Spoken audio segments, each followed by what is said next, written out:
নমস্কাৰ বন্ধু বান্ধৱীসকল, মোৰ ইউটিউব চেনেলটোলৈ আপোনালোকক স্বাগতম জনাইছোঁ। আজি মই আহিছোঁ মোৰ একেবাৰে সৰুকালৰ বান্ধৱীসকলক লগ কৰিবলৈ। এই যে ইহঁতক আজি লগ কৰিম, ইহঁত মোৰ একেবাৰেই সৰুৰে বন্ধু। হাইস্কুল বা কলেজ দিনৰ বন্ধু নহয়। যেতিয়াৰ পৰাই প্ৰথম স্কুলত গৈছিলোঁ, অংকুৰ মুকুল এই শ্ৰেণীৰে বন্ধু। যি হাই ছেকেণ্ডাৰী এৰিলোঁ আৰু মই প্ৰায় 8 বছৰ পিছতে ইহঁতক লগ পালোঁ। এই আৰম্ভ হৈ গ'ল আড্ডা। কাৰ যে কিমান কথা, সমস্ত মনৰ ভাৱ আজি প্ৰকাশ কৰিব পাৰিছে। সকলোৱে বেলেগ বেলেগ জেগাত, কোনোবা বিয়া হৈছে, কোনোবাই হোৱা নাই, কাৰোবাৰ ল'ৰা ছোৱালীৰ কথা।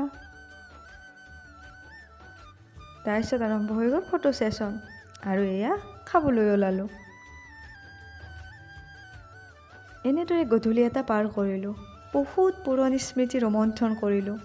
সঁচাকৈ জীৱনৰ প্ৰথম স্কুলৰ দিনবোৰ ইহঁতৰ লগত পাৰ কৰিছিলোঁ, আৰু প্ৰায় 8 বছৰ পিছত ইহঁতক লগ পালোঁ। খুব ভাল লাগিল, মনটো সজীৱ হৈ উঠিল। এনেদৰেই গোটেইকেইজনীয়ে খুব আড্ডা মাৰিলোঁ,